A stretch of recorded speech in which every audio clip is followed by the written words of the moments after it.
Welcome back to Pure Prison, everyone. It's so great to have you in. We have Lucas as a guest today. He has so many titles, I cannot even begin to tell you. So we've narrowed it down. We're going to be talking about a few topics that are close and dear, and he is so knowledgeable on them. I'm going to go ahead and bring him in. And after he introduces himself, we're going to talk a little bit about transformative justice versus restorative justice. Okay, so let's see. Lucas, hi, how are you today? I'm just bullying Pinnacle up in the Northland right now. Thanks so much. Hello, podcast world. Oh, I'm so happy to have you in. All right, now tell us a little bit about yourself, Lucas. How you began. Give us a couple of your titles, and tell us how we're about this transformative versus restorative justice. Well, I am editor of Transformative Justice Journal, and also with a whole bunch of other organizations. I am an adjunct professor teaching prison incarcerated folks. I am a poet laureate of Taconite Harbor, Minnesota. I am in a poetry group with my partner, the United Friends of Oumuamua. And the main thing we're doing with Transformative Justice Journal, it is different than restorative justice. Restorative justice, everyone kind of knows because it sounds easy. It's like, well, if you do something, you have to restore it, right? Like every Republicans, even liberals, can like say, well, restorative justice is like what we need, right? And a lot of abolitionists are actually wanting restorative justice. But there's a few problems with restorative justice. It's very ambiguous, and you can't restore someone. I was at this conference and someone was talking about, I was in a car accident, and you really think that I can be restored to my previous self. What happens is like restorative justice does not take in class or the many marginalizations of oppression, and so it's even like it's like, well, you have to restore the offender or the former incarcerated person and then the survivor victim and everything, but you can't because they're just something else. They're like a butterfly. It's like a something else moving on.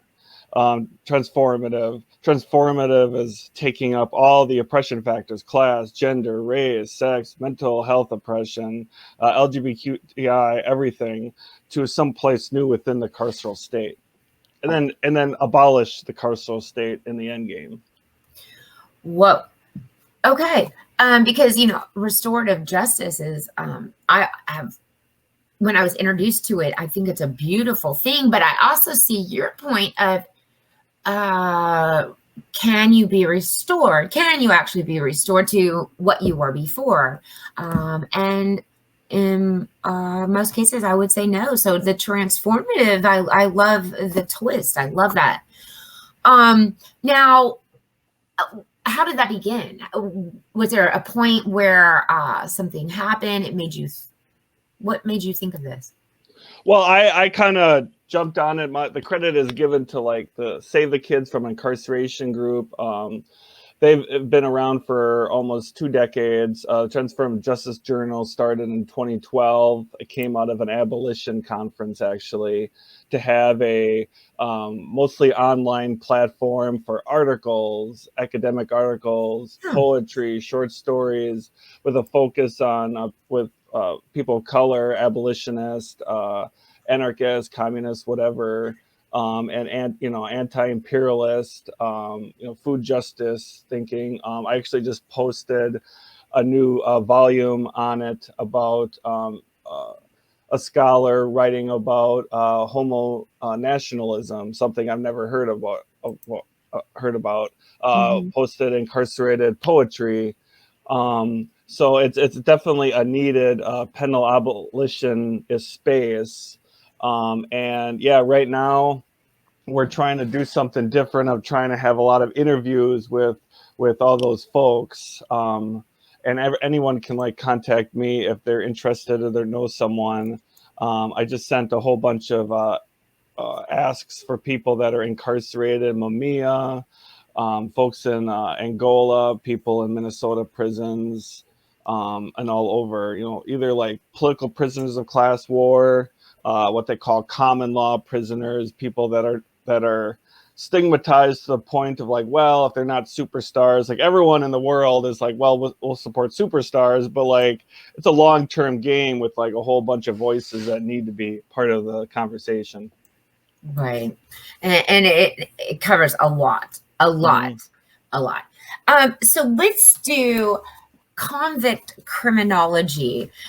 Just the term, I like it. Now, tell us a little bit about that and how you're involved in that area and your expertise. Well, yeah, sure. I'm a convict criminologist. I'm formerly incarcerated. I actually came when I was incarcerated. I learned about it through a friend that introduced me to a professor, Dr. Stephen Richards. That's one of the founders of it.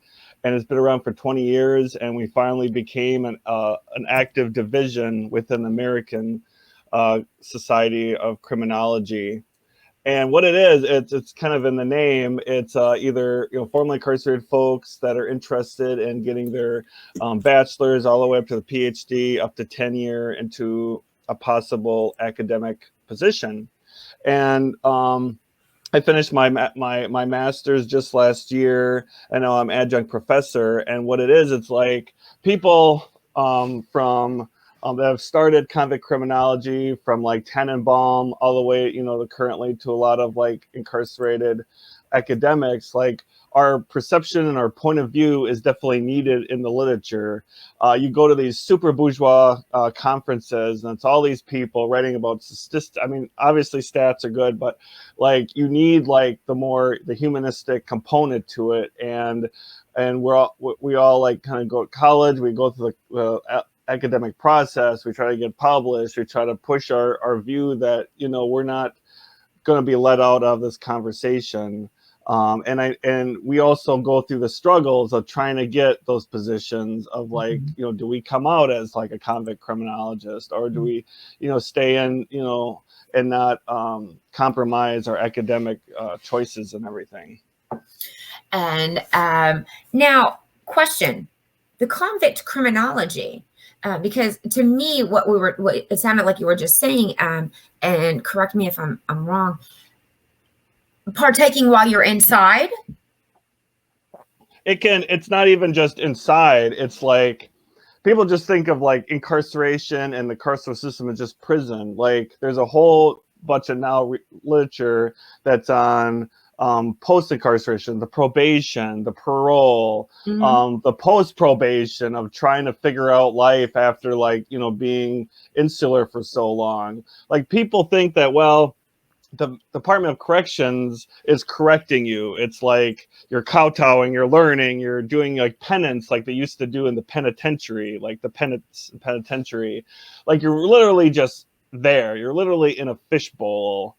And so when you get out, sometimes you're on probation, and it's kind of this, like people want to go to prison sometimes when they're on probation because it's like very titillating to try to want all these freedoms, but you're still having to like kind of like be observed by like an overlord of a probation officer.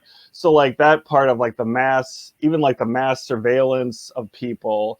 And everyone in the United States, like I was looking at Netflix, and there's so many shows that are like criminal justice related. Like he shot a murderer and he did not know what was on the other side of the road. It was so like everything, like the way US is so part of like the criminal justice system. Like people have this super interest and this super gasp from it. It's like, it's two heavy contradictions, and it's always fascinating, and convict criminology can show that.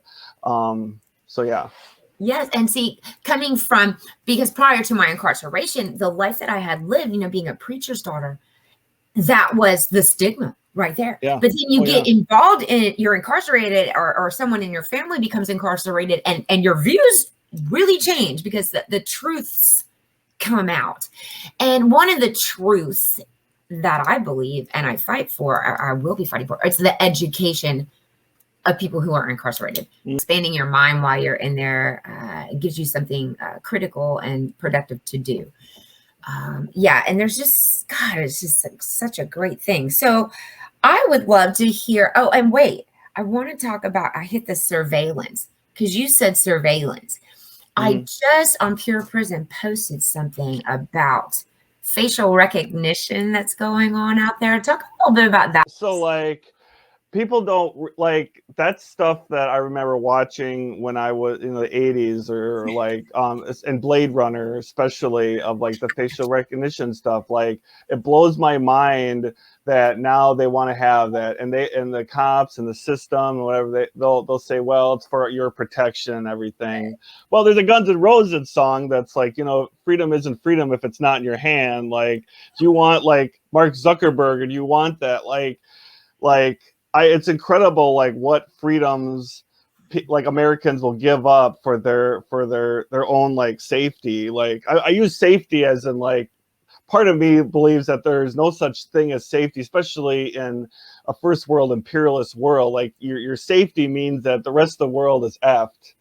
But like the meta when the government came out with like the metadata, like yeah, we're looking at your phone and record, but we're not like research like. But with that metadata, you can create a spider web. I'm talking to Sly, and Sly is talking to like they're like, well, obviously they're talking about us. They're talking about prisons and stuff.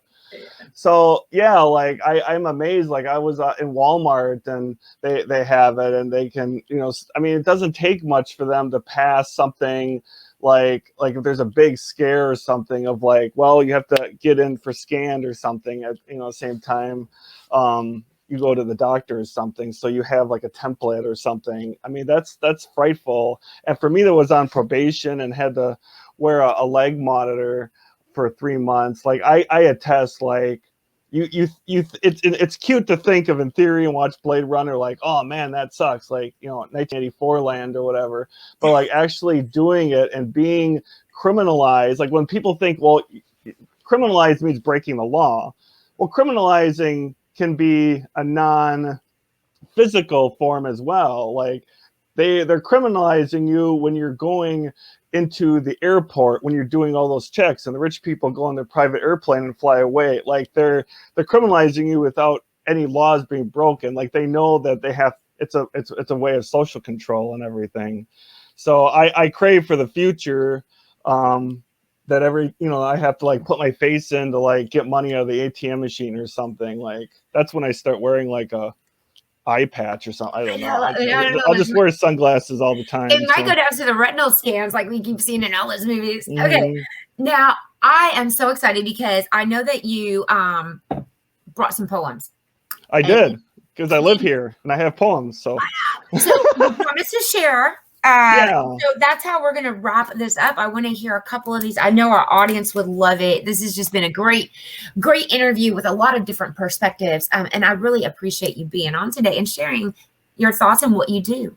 Right on you. Do it. So yeah, this one's called Carceral Cities. The plague has marinated your rotten mood. Winter will be fine sanatorium. You will be lucky if wind gets to lick your face every while, having great revelry parties safe in our bunkers. We are not Berlin. We are Leningrad.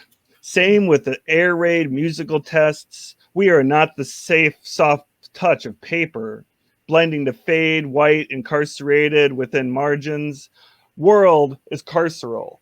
Capital cities are the frontline citadels.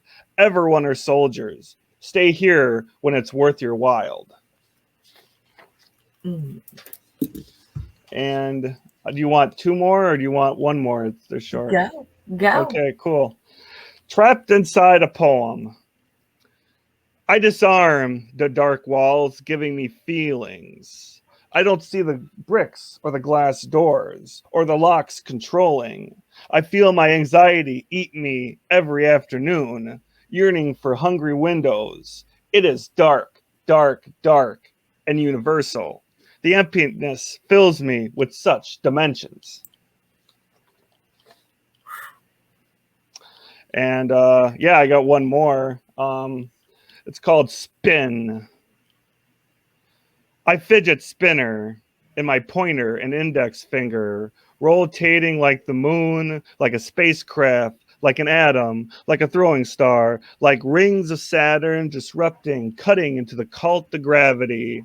So my brain doesn't have so much heaviness on my mind, like a shiny armored helmet to spin as karma to thwart traumatizations. Thank you. No, thank you. You're trying to do all of them at the same time. Question on the second one.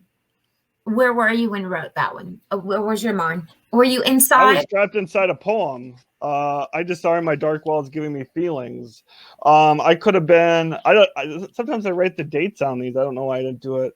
Probably on probation or just kind of thinking about the Walmart scanning and stuff. Like just kind of take little bits of everything and put them in my poem and put them in my pocket, kind of thing. So it wasn't like, well, I'm gonna write one about trapped inside a poem. I think it will be quite bully, you know. And I'm always inspired by the world and life and the reality as we know it. So again, everybody check out, it's on the bottom, transformativejusticejournal.org. Okay.